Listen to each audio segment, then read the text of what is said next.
வணக்கம் and welcome to மங்கையர் சுவை. நம்ம சேனல்ல இன்னைக்கு என்ன ரெசிபி பார்க்க போறோம்னா திணை முறுக்கு. திணை மாவு வச்சு எப்படி சூப்பரா முறுக்கு செய்யலாம் அப்படின்னு இந்த வீடியோவில் நம்ம பார்க்க போறோம். இந்த ஆரோக்கியமான முறுக்கை எப்படி செய்யலான்னு பார்க்கறதுக்கு முன்னாடி இப்போதான் முதல் தடவையான நீங்க நம்ம சேனலை பார்க்குறீங்கன்னா மறக்காம சப்ஸ்கிரைப் பண்ணிட்டு அந்த பெல் ஐக்கானையும் கிளிக் பண்ணிக்கோங்க. இப்போ வாங்க எப்படி செய்யலான்னு பார்க்கலாம். இந்த முறுக்கு செய்யறதுக்கு ஒரு பாத்திரத்துல 1 கப் அளவு திணை மாவு எடுத்துக்கணும். இது கடையில் வாங்கின மாவு தான். அது கூட 1/4 கப் அளவு பொட்டுக்கடலை மாவு அரைச்சு சளிச்சு சேர்த்துக்கோங்க.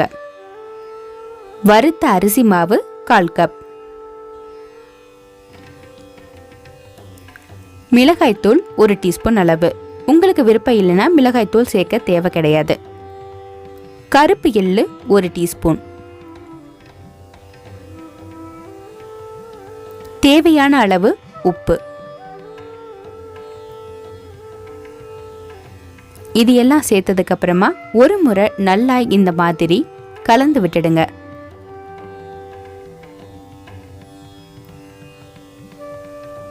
இப்போ நல்லா கலந்தாச்சு.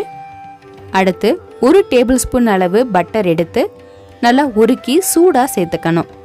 உங்களுக்கு வெண்ணெய் சேர்க்க விருப்பம் இல்லைன்னா நீங்க எண்ணெய் கூட சேர்த்துக்கலாம், ஆனா அதிகமா சேர்க்கக்கூடாது. 1 டேபிள் ஸ்பூன் அளவு கரெக்டா இருக்கும். இப்ப திரும்பவும் நல்லா பிசைஞ்சு விட்டுக்கோங்க. அடுத்து கொஞ்சம் கொஞ்சமா தண்ணி சேர்த்து மாவு நம்ம பிசைய ஆரம்பிக்கணும்.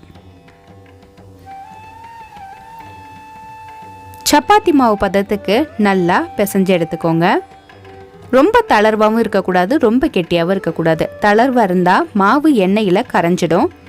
கெட்டியா இருந்தா உங்களுக்கு பிழியறதுக்கு கஷ்டமா இருக்கும்.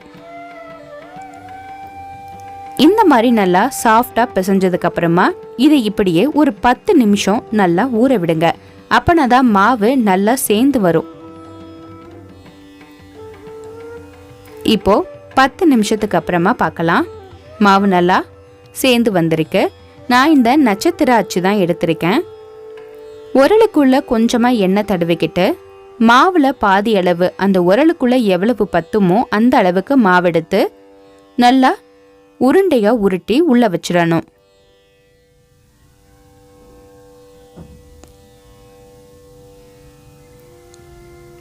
அடுத்து எண்ணெய் நல்லா சூடா இருக்கு. இப்ப இதுல நம்ம முறுக்க பிழிஞ்சிடலாம். மாவு உள்ள போட்டோன்னே வெந்து மேல வந்துடணும். அந்த அளவுக்கு சூடா இருக்கணும் எண்ணெய். ஒரு பக்கம் நல்லா வெந்ததுக்கு அப்புறமா இன்னொரு பக்கத்தை திருப்பி விடணும். அப்படி இல்லைன்னா அந்த முறுக்கு சின்ன சின்னதா உடையறதுக்கு வாய்ப்பு இருக்கு. இப்போ இந்த மாதிரி நல்லா கோல்டன் கலரா வந்ததும் இதை நம்ம வெளியில எடுத்துடலாம்.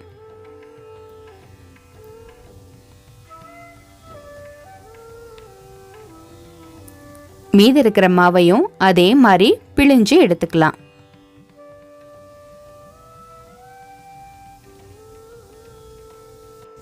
நம்மளுடைய சூப்பரான திணை முறுக்கு தயாராயிடுச்சு. இது நல்லா ஆறுனதுக்கு அப்புறமா ஒரு காத்து புகாத டப்பால போட்டு வச்சிட்டீங்கன்னா 10 நாள் வரை நல்லா முறுமுறுன்னு இருக்கும். நம்மளுடைய சூப்பரான முறுக்கு தயாராயிடுச்சு இல்லையா? நீங்களும் உங்க வீட்டில் ட்ரை பண்ணி பார்த்துட்டு எப்படி இருந்துச்சுன்னு உங்க கமெண்ட்ஸ் எனக்கு போஸ்ட் பண்ணுங்க. இந்த வீடியோ பிடிச்சிருந்தா உங்க ஃப்ரெண்ட்ஸுக்கும் ஷேர் பண்ணுங்க. மறக்காம மங்கையர் அறுசுவையை சப்ஸ்கிரைப் பண்ணிடுங்க. நன்றி, வணக்கம்.